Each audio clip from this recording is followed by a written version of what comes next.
أعوذ بالله من الشيطان الرجيم بسم الله الرحمن الرحيم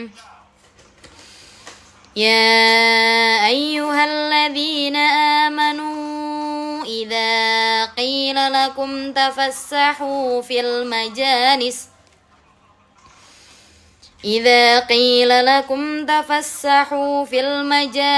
فافسحوا يفسح الله لكم وإذا قيل انشزوا فانشزوا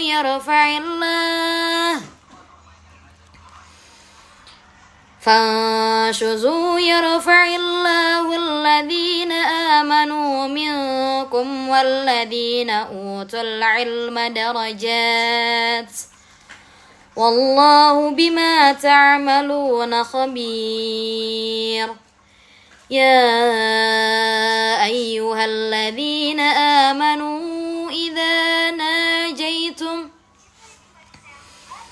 إذا ناجيتم الرسول فقدموا بين يدي نجواكم صدقة ذلك خير لكم وأطهر فإن لم تجدوا فإن الله غفور رحيم صدق الله العظيم. Halo semuanya, bismillahirrahmanirrahim. Assalamualaikum warahmatullahi wabarakatuh. Dengan saya Huwaidatul Ikrimah Putri Sundari dengan NIM 12540100028. Saya dari kelas 1B Bimbingan Konseling Islam. Di sini saya akan menjelaskan dari bacaan saya surat Al-Mujadalah ayat 11 dan 12 tentang asbabun nuzul surat Al-Mujadalah ayat 11 dan 12. Ini termasuk surat Makkiyah atau Madaniyah dan tafsir dari surat Al-Mujadalah ayat 11 dan 12 ini. Kita akan menyelami lautan makna dari surat Al-Mujadalah ayat 11 dan 12. Sebuah petunjuk agung dari Allah Subhanahu wa taala tentang etika majelis, kemuliaan ilmu dan ujian keimanan. Surat Al-Mujadalah dapat diartikan perempuan yang mengajukan gugatan. Adalah surat ke-58 dalam Al-Quran. Secara umum surat ini tergolong Madaniyah. Artinya diturunkan setelah Nabi Muhammad SAW hijrah ke Madinah.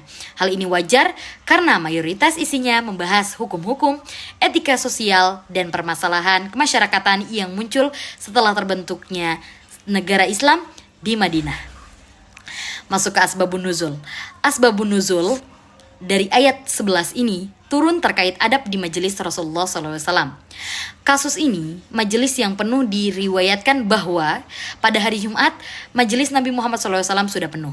Ketika itu, beberapa sahabat mulia, khususnya para ahli Badar, veteran perang Badar datang, mereka tidak mendapatkan tempat duduk dan terpaksa berdiri.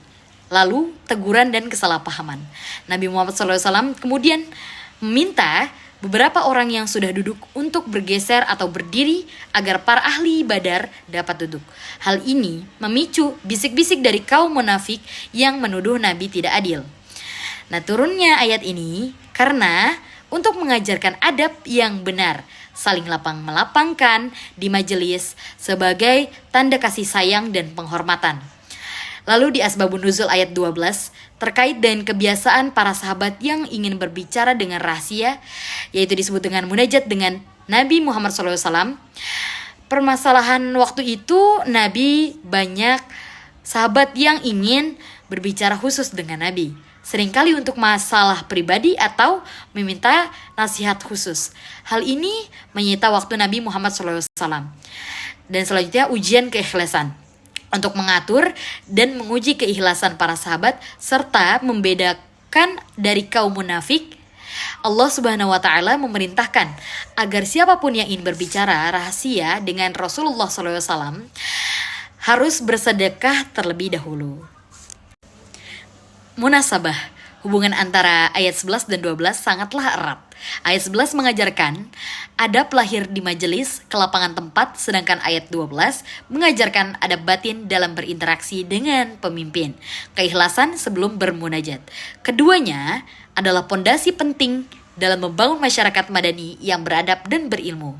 Tafsir ayat 11, Allah Subhanahu wa taala berfirman, Wahai orang-orang yang beriman, apabila dikatakan kepadamu, berilah kelapangan di dalam majelis-majelis, maka lapangkanlah, niscaya Allah akan memberi kelapangan untukmu.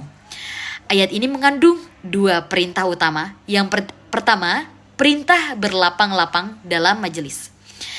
Makna luas perintah ini tidak hanya berlaku di majelis ilmu atau pertemuan fisik, tapi juga mencerminkan kelapangan hati dan kerelaan berkorban untuk sesama.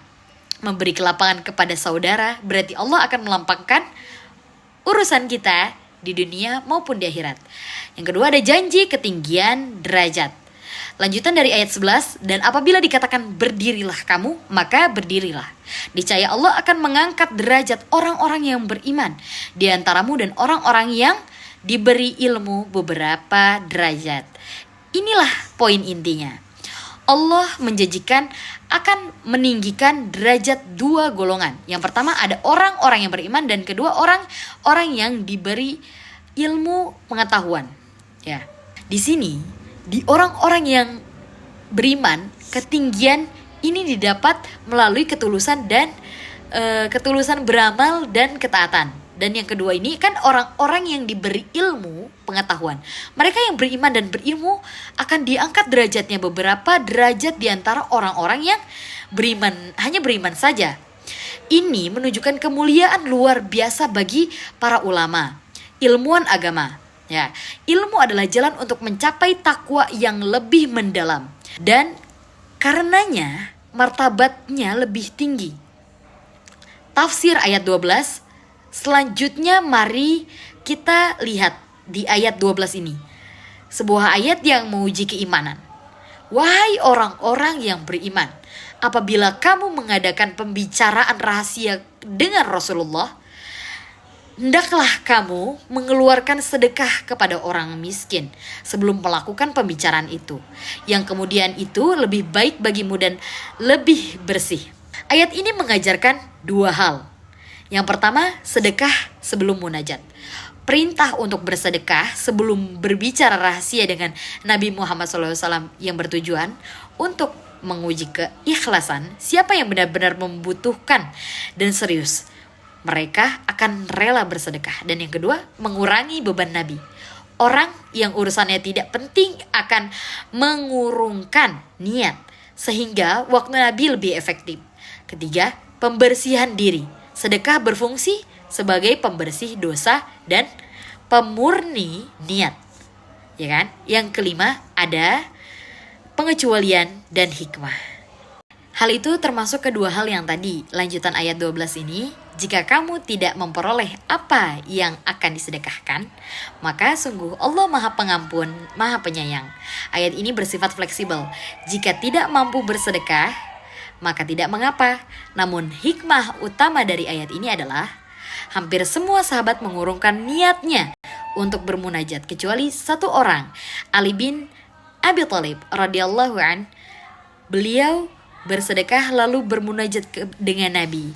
Penting untuk diketahui, ayat 12 ini kemudian dinasahkan, dihapus hukumnya oleh ayat berikutnya, ayat 13, yang menunjukkan bahwa kewajiban bersedekah sebelum bermunajat itu hanya berlaku sebentar.